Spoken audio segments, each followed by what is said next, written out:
Narito na ang mga malalaking balitang Central Luzon ngayong araw. Vice President Leni Robredo umaasang magkakaisa ang mga anti-administration candidates sa eleksyon 2022. Food and Drugs Administration may babala sa publiko kaugnay ng paggamit ng nasal spray bilang panlaban umano sa COVID-19. Pamiminsala ng mga ahas pagong sa mga palaisdaan patuloy na binabantayan ng DENR. At Prayer Campaign 2022 inilunsad ng PPCRV para sa pagdaraos ng mapayapang eleksyon.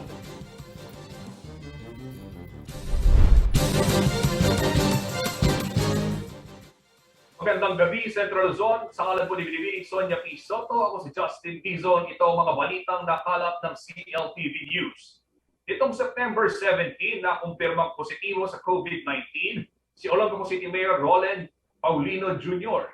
Ayon kay Paulino, bukod sa sipon ay maayos naman umano ang kanyang pakiramdam. Siya ang unang sumailalim sa RT-PCR test sa bagong bukas na molecular laboratory sa lungsod yan ng Olongapo kahapon, September 16. Kasalukuyang naka-home isolation ang alkalde. Ngayong araw naman, umakyat na sa 806 ang active cases ng COVID-19 sa buong Olongapo City. Sa iba pang mga balita, sa 7 lalawigan ng Central Luzon, ang Aurora ang mayroong pinakamababang bilang ng mga naitatalang kaso ng COVID-19. Pero sa kabila nito, ang lalawigan naman ang may pinakamataas na case fatality rate na higit 3%. Ibig sabihin karehiyon, 3 sa kada isang katao na tinatamaan ng COVID-19 sa lalawigan ng Aurora ang nasasawi. May detalye ng balitang yan si Radiant Pawi.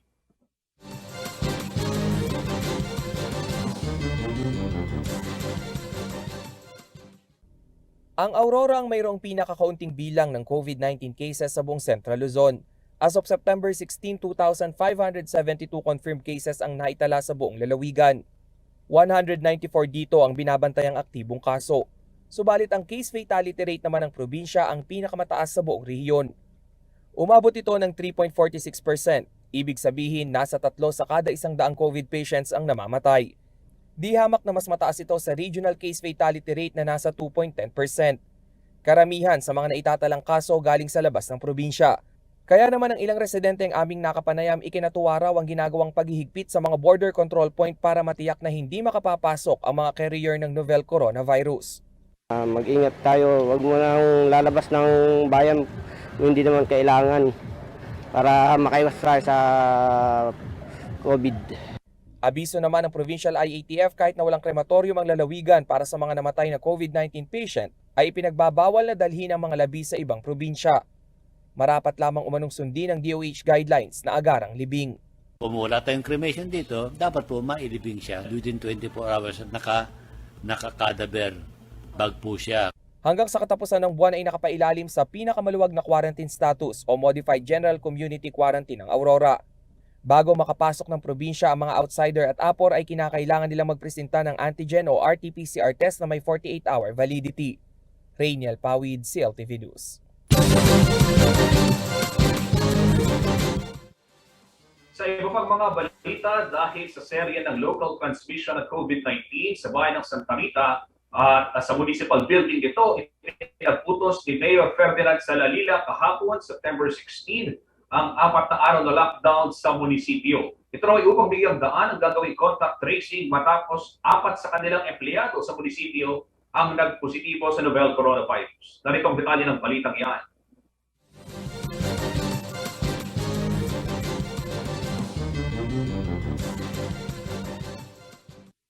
Isinailalim sa lockdown ang municipal building ng Santa Rita, Pampanga dahil umano sa nakakaalarma na transmission ng COVID-19.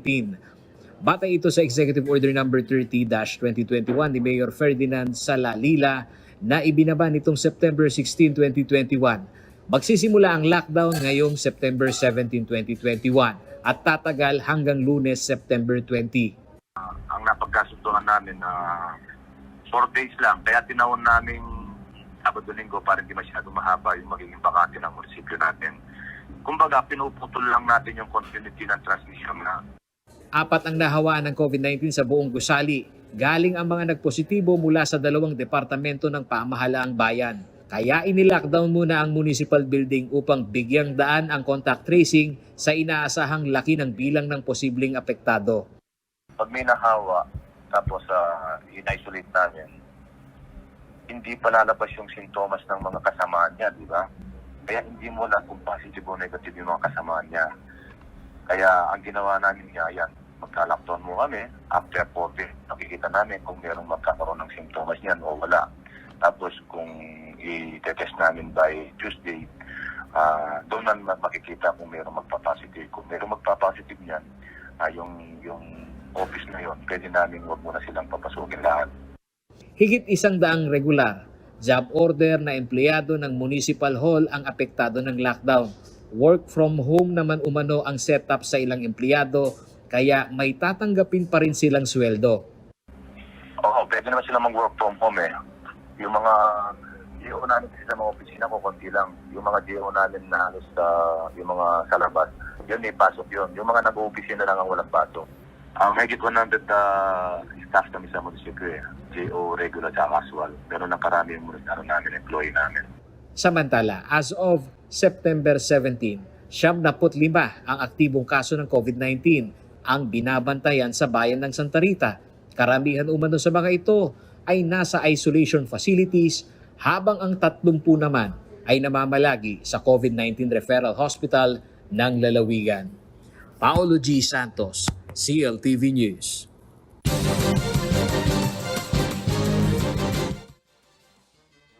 Abangan sa aming pagbabalik, Vice President Lenny Robredo umaasang magkakaisa ang anti-administration candidates sa eleksyon 2022.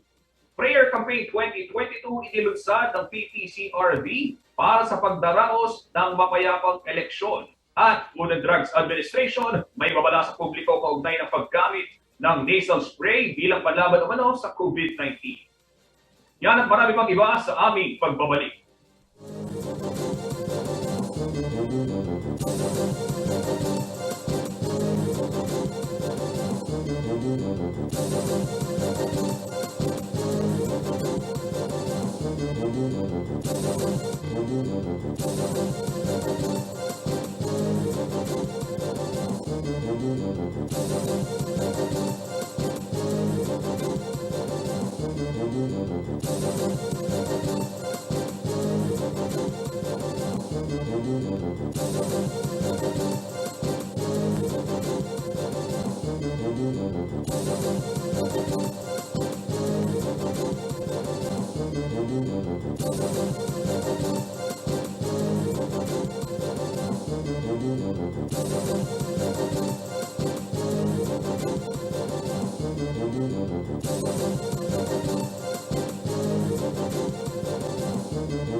Nagbabalik ang CLTV News at sa iba pang mga balita, umaasa si Vice President Lenny Robredo na ikukonsidera ng mga nagpahayag na ng kandidatura sa 2022 presidential elections ang pagkakaisa ng isang solid na administration slate o anti-administration slate. Inamin ni Robredo na may mga nakaschedule na siyang pagpupulong sa pagpapalakas ng alyansa sa ibang matunog na kakandidato sa pagkapangulo. Sinabi rin ng pangalawang pangulo na kung ang magiging laban ay mano-mano sa pagitan nilang dalawa ng kanyang tinalong si dating Senator Bongbong Marcos, nakahanda raw siya tumakbo para sa pagkapangulo. Narito ang report.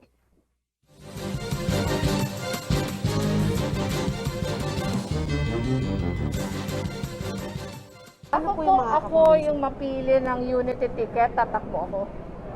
Kung ako yon. Kung one-on-one na Bongbong Marcos, talalaban ako kahit dehado. Kung one-on-one na Bongbong Marcos saka ako, laban ako. Yun, kung kahit sino kalaban, basta ako yung pipiliin ng anti-admin forces, laban ako. Ilang linggo bago ang nakatakdang filing ng Certificate of Candidacy o COC simula October 1 hanggang October 8. Palaban siya, ngunit kaya niya umanong magpaubaya para sa isang solid na anti-administration slate sa halalan 2022. Para sa pangalawang Pangulo, kaisahan ang susi sa pagtatagumpay ng oposisyon. Yun, kung kahit sino kalaban, basta ako yung pipiliin ng anti-admin forces, laban ako. Yung pine-prevent ko lang naman na kami-kami maghihiwa-hiwalay. Yun yung pine-prevent ko. Kaya nag-exert ako ng effort na pag-isahin lahat. Inamin ni VP Leni na may ilang matunog na presidential candidate na may numero sa survey ang kanyang kinakausap. Kabilang dito ay si Manila Mayor Isko Moreno at Senador Manny Pacquiao. Tuloy-tuloy pa din yung effort na magkaroon ng sana unity ticket before October 8. Yung inaasahan, hindi naman natin inaasahan na yung negotiations magiging madali. Siyempre, nanggagaling kasi sa iba't ibang mga kampo na may kanya-kanyang supporters. Siyempre, kung ang isa sa alang-alang yung supporters namin, yung gusto kami yung kandidato. So maraming mga gusot na inaasikaso pero hindi ako nawawalan ng pag-asa. Kahit na ang tandem ni na Senator Ping Lacson at Senate President Tito Soto na bagamat sinasabing sarado at desidido na sila sa kanilang kandidatura, ayon kay VP Leni, tiwala siyang may oportunidad pa rin sa posibleng unity ng anti-admin forces sa halalan. Several times na nagsabi si Senator Lacson na sarado na siya. Pero ako parati ko naman ina-appeal kasi I am sure naman na mahal nila yung bansa eh. Ako, laging nag-a-appeal ako doon na yun pa din yung umiral sa dulo. Isang aspeto na pinagbabasihan ng tinatawag niyang United Anti-Admin Force na lalaban sa minamanok ng administrasyon ay ang survey. Aminado si VP Leni na resulta ng iba't ibang propaganda sa social media, dito siya tinamaan.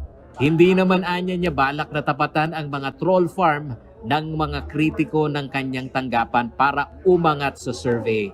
Pag paulit-ulit yung mga kasinungalingan, nagiging totoo siya. Pero kami kasi, ang liit lang naman ng reach namin eh. Ang liit lang ng reach namin sa social media. So yung makakatulong talaga sa amin, yung mga volunteers. Pero wala kang balak na tapatan din ng farm, troll farm. Ito. Alam mo, pag tinapatan natin yan, anong kaibahan natin sa kanila? Paulo G. Santos, CLTV News.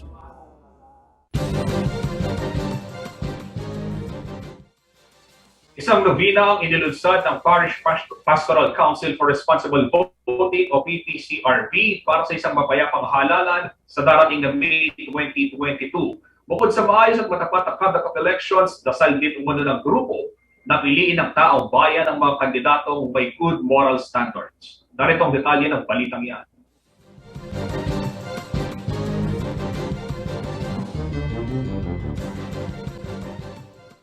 Siyam na buwan bago ang May 9, 2022 elections ay naglungsad ng 9-month series of Novena Masses para sa matagumpay na pagdaraos ng eleksyon ng Parish Pastoral Council for Responsible Voting o PPCRV. Tinawag itong Prayer Campaign 2022 na tatagal hanggang araw sa mismong araw ng eleksyon. Ayon sa parish-based organization, layo ng kanilang kampanya na ipanawagan ng pagdarasal para sa eleksyon ng mga opisyal na may good moral standards. Kasi po ang PPCRP, una sa lahat po, we are guided by the Holy Spirit bago po kami i-launch sa pinagdarasal muna po kami ng mga pare. May misa po kami bago po kami lalabas na ganyan.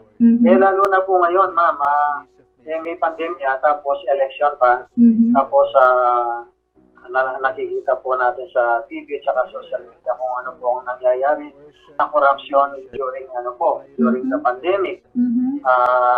Kailangan po talaga yung dasal para maging mainawon yung mga tao sa nangyayari po sa ating mundo sa ngayon.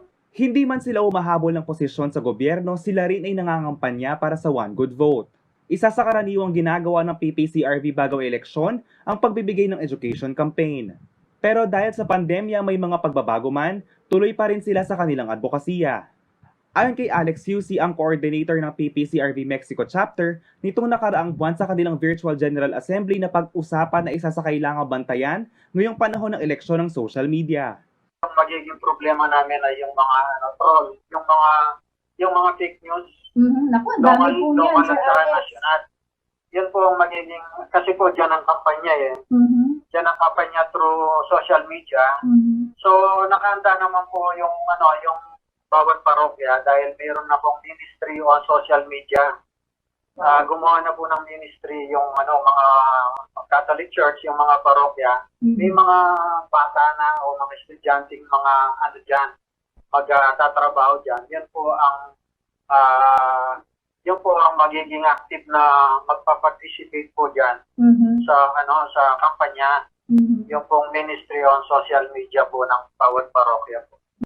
Katulad ng dati panawagan ng PPCRV na maging mapanuri sa mga ibobotong leader. Huwag ibenta ang boto, bumoto ayon sa konsensya at higit sa lahat magdasal. Malaking tulong daw ang social media upang lubusang makilala ang mga humahabol na kandidato sa pamamagitan ng pananaliksik o research. Malaki raw ang magiging papel ng mga kabataan dito.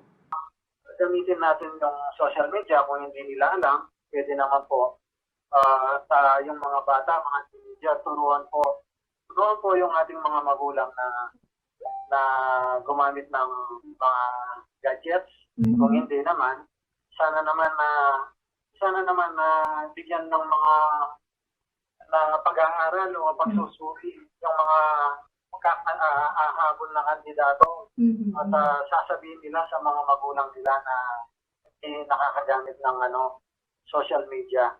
Ayon sa PPCRV, ang kooperasyon ng mga mananampalataya ay kailangan upang maipakita ang malasakit sa lipunan na isang kaugaliang nagpapakita rin sa pagiging anak ng Diyos. Mag-volunteer kayo, join us po. Hindi po kayo malulugi sa pag-serve sa simbahan at sa serve God and country po yung sa PPCRV. Kasama si Jennifer Salenga, ako si JM De Jesus, CLTV News. Pagbabalik ng CLTV News. Pamiminsala ng mga ahas pagong sa mga palaisdaan, patuloy na binabantayan ng DENR. Manatiling nakatutok at magbabalik ang CLTV News.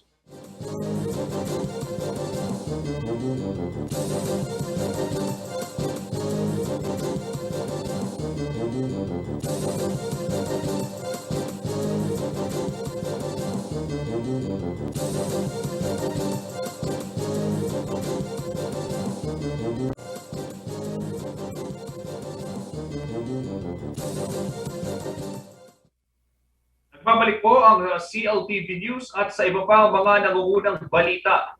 Nagbabala ang Food and Drugs Administration sa publiko kaugnay ng nauusong paggamit ng mga nasal spray bilang pananggalang umano sa COVID-19. Ayon sa FDA, wala raw sapat na basehan na pwedeng gamutin o pigilan ng mga nasabing spray ang COVID-19 at hindi ito pamalit sa ibang gamot at syempre sa COVID vaccine. Para sa karagdagang detalye ng balitang yan, makakasama natin ngayon si FDA Dark Luzon Cluster Director Gomel Gabuna.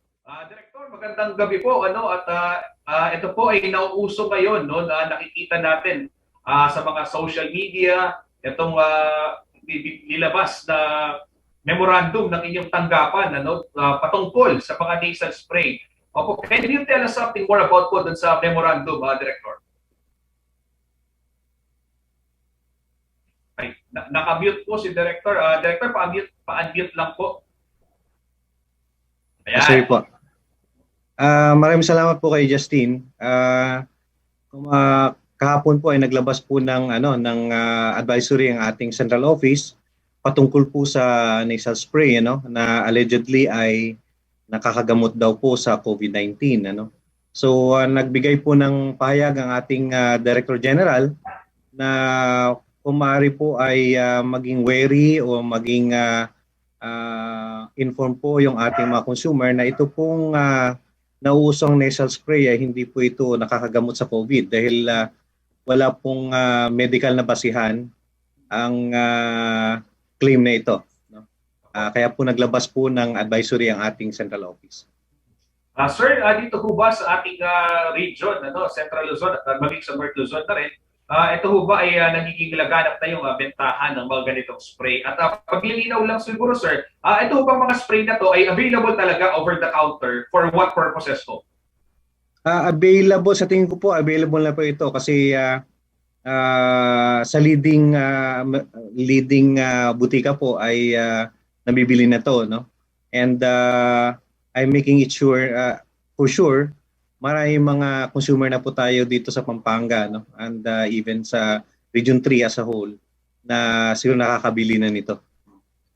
Sir, panghuli na lang, paalala sa ating mga kababayan kasi balita namin ito sa mga naging research din ng news team may kamahalan itong nasal spray na to. May mga nakausap kami na hindi binanggit kung magkano nila nabili pero ang sinabi nga ko nila is anything basta hindi sila magka-COVID-19. So parang medyo delikado kung iisipin nila na protection ito sa COVID-19 sir.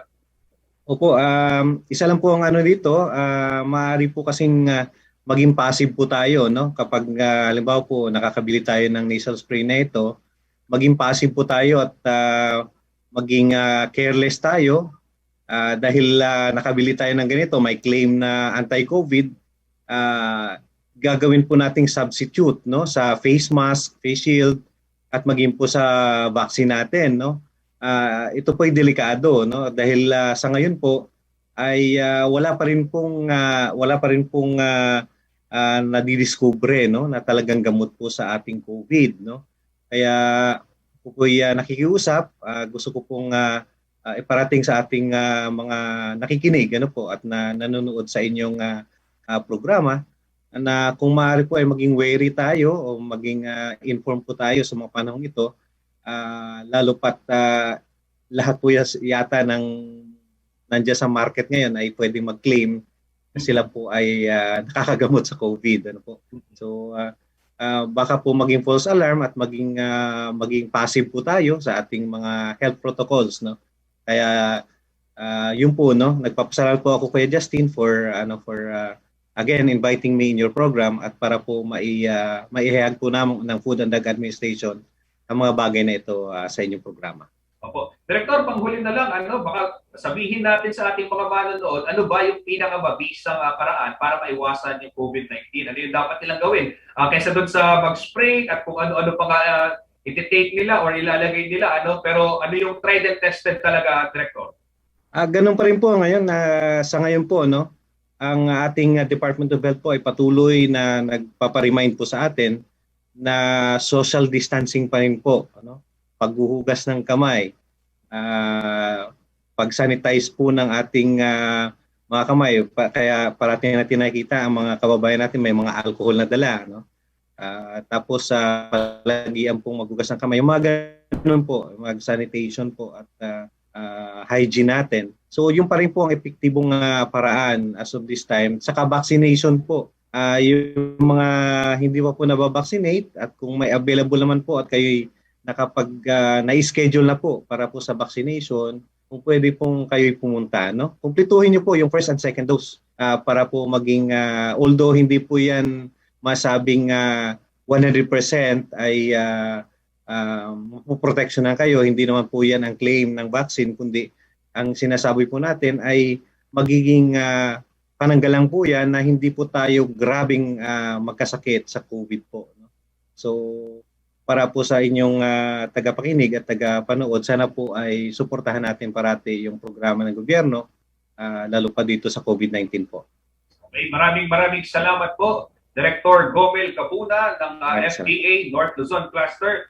Ayan, mga karehiyon, narinig nyo ho yung nasal spray, hindi yan ganun ka-epektibo. Hindi epektibo laban sa COVID-19. Sa FDA na ho mismo nanggaling yan. At syempre, gaya nga ng sinabi ni Director Capuna, paghugas ng kamay, physical distancing, at yung proper hygiene, at syempre yung pagpapabakuna, yan pa rin ang magliligtas sa atin mula sa severe cases ng COVID-19. Director, mag-ingat ho kayo lagi. Maraming salamat po. Kayo din po, maraming salamat. At sa iba pang mga balita, silipin naman natin ang mabilis na mga pangyayari sa iba't ibang bahagi ng rehiyon. Atin sa atin ni JM De Jesus sa CL News Express.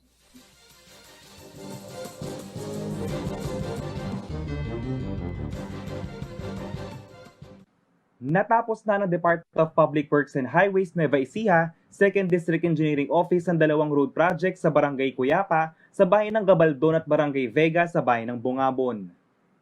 Ayon kay Office of the District Engineer Caretaker Eduardo de Guzman, ang pagkakakongkreto ng mga daan na ito ay magbibigay ng ligtas at mabilis na biyahe para sa mga motorista. Makakatulong din umano ito upang matiyak na maayos ang delivery ng mga kalakal na magmumula sa mga maliliit na negosyo sa probinsya. Nasa 2.94 million pesos ang nailaan na budget sa concreting project sa Bungabon sa bisa ng 2021 General Appropriations Act. Sa ibang balita, namahagi ng mga kalabaw at baka ang Department of Agriculture sa mga katutubong Aita Mag-Indi at Aita Mag-Ansi sa bayan ng Porac sa Pampanga. Tumanggap ng 4 na kalabaw at 2 baka ang sama-sama sa kaunlaran para sa pagsulong ng Barangay Aita Inararo Incorporated. Bahagi umano ito ng convergence ng DA at ng National Commission on Indigenous Peoples o NCIP at ng proyektong kabuhayan at kaunlaran para sa mga kababayang katutubo, Indigenous Peoples Culturally Responsive Socioeconomic, Agro-Aqua-Technology, Ecology, and Special Services through the Integrated Ancestral Domain Development Approach. Ayon kay punong barangay at Aita Leader Benzon King Jr., malaking tulong ang mga kalabaw at baka para sa kanilang mga gawaing pang-agrikultura. Tumanggap din ng 3 baka at 1 kalabaw ang Usbong Katutubo Indigenous People Agriculture Cooperative sa pangunguna ng Pangulo nitong si Pari Popatco. Nagpaabot ng pasasalamat si NCIP Regional Director Roland Calde sa DA dahil tamang-tama raw ito sa tema ng pandaigdigang pagdiriwang ng Araw ng mga Katutubo ngayong taon na No One is Left Behind. Sa ibang balita, pinakawalan ng Bureau of Fisheries and Aquatic Resources o BIFAR sa Bangkal River, Botolan, Zambales ang 2.5 milyong semilya ng blue swimming crabs o alimasag upang magkaroon ng karagdagang pagkakakitaan ng mga mangingisda. Nasa 2,000 mangingisda ang umunay makikinabang sa mga alimasag na aabot sa 35 tonelada sakaling maani na mga ito sa Marso 2022. Mataas ang tsansa na makapagparami ang alimasag sa katubigan ng Botolan dahil hitik ang kanilang coastal waters sa malulusog na bawakang maaaring pamugaran. Kasama ang Botolan sa 11 coastal municipality sa Zambales na magbibigay ng malaking kontribusyon sa mga freshwater commodity na naaani sa buong lalawigan. Sa katunayan, 34 million bangus fry ang naproduce ng bayan base sa tala ng BIFAR nitong Hunyo 2021. JM De Jesus, CLTV News. Abangan sa aming pagbabalik, 200 volunteers mula sa bayan ng Nicalan, Aurora, nakiisa sa BIFAR Coastal Cleanup Drive. Manatiling nakatutok at magbabalik ang CLTV News.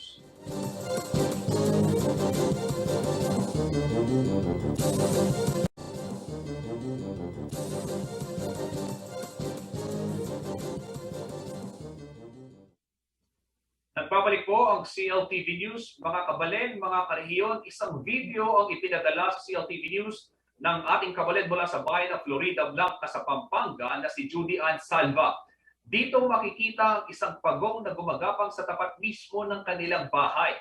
Tawag pansin daw ang pagong kaya nabahala siya at hindi alam kung anong klaseng pagong ito. Sa pagtatanong sa mga eksperto, napag-alaman daw niya na ang pagong na iyon na isang Chinese soft-shell turtle o mas kilala sa tawag pong ahas pagong. Ayon sa ilang mangingisda na ating nakapanayam, namiminsala daw ang mga ito sa kanilang mga palaisdaan Kabalen, ano nga ba yung ahas pagong at paano ito nakarating sa ating mga katubigan? Ano? Para sa karagdagang impormasyon, kaugnay ho ng hayop na yan, makakasama natin si Binibining Karen Justin Reguindin Ramos, Unit Head ng Wildlife and Water Resource Management Unit ng DENR Pedro, Pampanga. Magandang gabi po, Ma'am Karen. Ayan, magandang gabi po. Isang makalikasang gabi po sa ating lahat. Opo. Ma'am, ito ho bang ahas pagong na ito, no, para lang din maging aware yung ating mga kababayan. Ito ho isang klaseng pagong, pero paano ho ito nakarating dito sa ating mga katubigan, lalo na dito sa Pampanga? Ayan po. So una po, ang Chinese soft-shell turtle po, o yung pong tinatawag nating ahas pagong, locally, tinatawag po natin siya locally as ahas pagong, ay isang uri po ng pagong na endemics or native sa China. So malambot po ang shell nito, kaya tinatawag po sang soft-shell turtle. So ito po ay itinuturing na peste sa mga palayan, palaisdaan dito sa ating bansa. Sa madaling salita po, ito po ay tinatawag na yung mga invasive alien species. So kung saan po sila nanggaling, gaya po na nasabi ko kanina, sila po ay endemic sa China. So doon po sila nag-originate or nanggaling. May mga ilang nagsasabi na may nag-introduce o nagdala po sa kanila dito sa atin sa bansa. Ma'am, ano ho yung karaniwang ginagawa nitong mga pagong na ito doon sa mga palayan, doon sa mga palaisdaan, na lalo na po dito sa ating mga kababayan sa Pampanga? Ayan po, di bali, nag-i-establish po sila ng habitat sa ating mga farmlands dahil dito po sila talaga pinakakumukuha ng pagkain. So kinakain po nila yung mga binhi na itinatanim po ng ating mga magsasaka, kaya ang epekto po nito, inuubos po yung mga itinatanim at nawawalan ng kita ang mga magsasaka. So bukod po sa mga farmlands, may epekto din po ito sa ating mga fish ponds dahil kumakain po ito ng mga maliliit na isda. Ito ba ma'am nangangagat? Ano kasi baka halimbawa itong ating kababayan na si Judy Ann Salva, nakita nila sa tapat ng kanilang bahay at nabahala sila, tinawagan ho kami dito sa CLTV News. Hindi nila alam kung ano ang gagawin. Pag ganito, ito po ba yung mga delikadong creature ito, nakakagat po ba ito? Nangangagat lamang naman po sila pagka nararamdaman nila na nasa panganib sila. So parang defense mechanism din po nila to, which is normal naman kagaya po ng ibang mga wildlife natin. So masakit po ang kagat nila dahil meron po silang matulis na ngipin. Base na din po sa mga collector na nakakausap po namin, wala naman po masamang epekto ang kagat nila bukod sa pain or masakit na dulot ng kagat nila. Ma'am, ano ho yung programa ng inyong tanggapan para mapigilan din itong pagdami, itong mga ahas pagong na ito, at paano nga ba sila dumadami? Bakit sila dumadami? Ano ho yung inyong pinagtatapat naman na solusyon dito sa problema kinahaharap po ng ating mga magsasaka at mga isda? Ayan. So, una po, bakit po sila dumadami? Di bali, mabilis po sila dumami. Ang ahas pagong, dahil epekto na rin po ito ng madalas o palaging pagkain nila. Ito po kasi yung pinaka-behavior ng mga invasive alien species. So, dumadami din po sila dahil favorable sa kanilang environment natin dito sa bansa, kagaya ng mainit na klima. Meron tayong mga basang lupa kagaya ng marshes, fish ponds na nagsisilbing tirahan nila at kung saan sila ay nakakakuha ng pagkain. So paano nga po ba sila dumarami? Ang isang female na ahas pagong ay may kakayanan na mag-retain o magpanatili ng isang sperm ng halos isang after copulation. So sila ay nakakapag-produce ng 8 hanggang 30 na eggs kada clutch. So sa isang taon meron tayong 2 to 5 clutches. So imagine kung meron tayong maximum na meron silang 30 eggs maximum and then maximum din na 5 clutch. So 30 times 5 sa isang taon, kaya nilang magparami ng 150. So tungkol naman po doon sa programa ng DNR upang makontrol po yung infestation ng ahas pagong, ang DNR po ay nag-i-issue ng Wildlife Special Use Permit. Inaalaw po nito ang pagko-collect ng ahas pagong. And at sa permit po na ito, para ma-regulate pa din po ang pangongolekta ng pagong dahil kahit invasive alien species wildlife pa rin siya. So identified po kung sino-sino lamang ang mga authorized o pwede lamang mangolekta at kung saan lamang lugar sila pwedeng mangolekta. So ang permit holder nito ay allowed lamang mag-direct export, frozen man or live, sa ibang bansa. Usually, ang demand nito ay for commercial food purposes.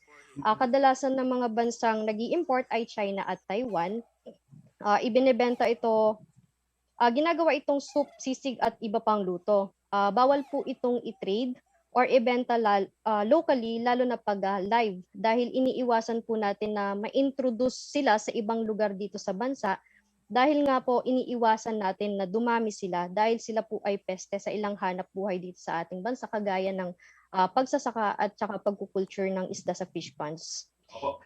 Ma'am, bilang pangwakas na lang, nabanggit niyo na rin na pwede naman palang lutuin, pero syempre kailangan eksperto rin ang gagawa nito o may kaalaman, pero para ho dun sa mga katulad ng kababayan nating si Julian Salva na hindi niya alam kung anong species yun, ano ho pwedeng gawin pag may nakitang ganyan sa inyong bakuran o sa inyong garahe na galing sa mga palayan? Saan ho kayo pwedeng tawagan?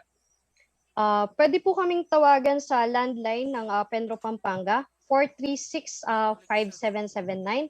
And pwede nyo rin po akong tawagan sa aking personal na contact number, 0963-227-3728. So pagka po may nakita po silang mga ahas pagong, so for verification and identification muna, tumawag sila sa amin and then i-identify namin kung tama nga ba na ahas pagong yung pong nakita nila. Okay. So, yun. Maraming salamat po, Ma'am Karen Ramos, ang Unit Head ng Wildlife and Water Resource Management ng Penro Pampanga. Ma'am, mag-iingat po kayo lagi. Thank you very much po. Thank you po. At sa iba pang mga balita, nasa 200 volunteers ang nakaisa sa ginawang coastal cleanup ng Bureau of Fisheries and Aquatic Resources sa Dingalan, Aurora. Ayon sa ahensya, ang malinis na karagatan ang susi upang mapanatili ang masaganang huli ng isda sa naturang lugar. Si Rainiel Pawid ang may detalye ng balitang yan.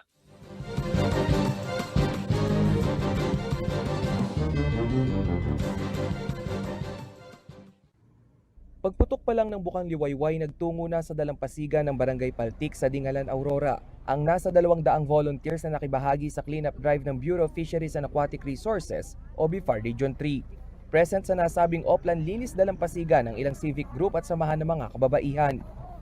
Para makatulong po tayo sa kalikasan, kailangan po kasi natin na maging malinis ang ating kapaligiran para naman po sa ikaliligtas ng lahat. Mahigit kalahating porsyento ng residente ng Dingalan ay sa yamang tubig na kadepende ang kabuhayan. Kaya't ganon na lamang ang kanilang pangangalaga sa karagatan. Yung po mga taong taga dito, sila naman po yung number 1 na nakikinabang sa mga isda, sa mga pagkain na nakukuha po sa dagat. At yung paliligo po, yung paliligo nila or yung pag-stay po dito, mainam po na merong sariwang hangin na hindi po nahahaluan ng ibang amoy dahil lang po sa mga basura.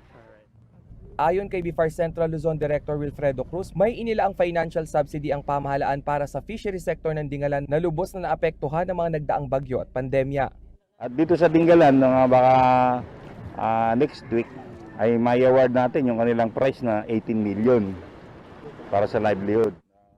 Dahil malapit ang Dingalan sa Philippine Rice na siyang tuna highway, sagana rin sa huli ng mga high-value yellowfin tuna ang lugar. Ito yung inaay na maging tuna capital of the North.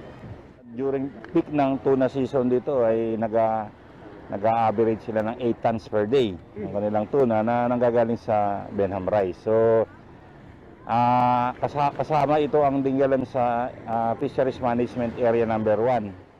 Isa umano sa mga tinututukang proyekto ng BIFAR Region 3 ay mapangalagaan ng iba't ibang fishery habitat na siyang mahalaga sa food sustainability ng bansa.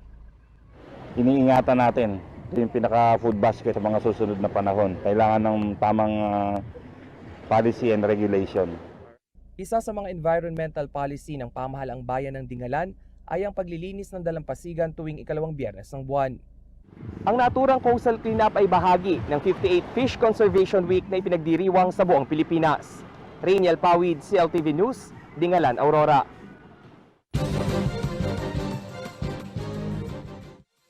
Alamin naman natin ang magiging lagay ng panahon bukas mula kay Ginoong Van Esguera, ang Chief Weather Forecaster ng Pag-asa Clark.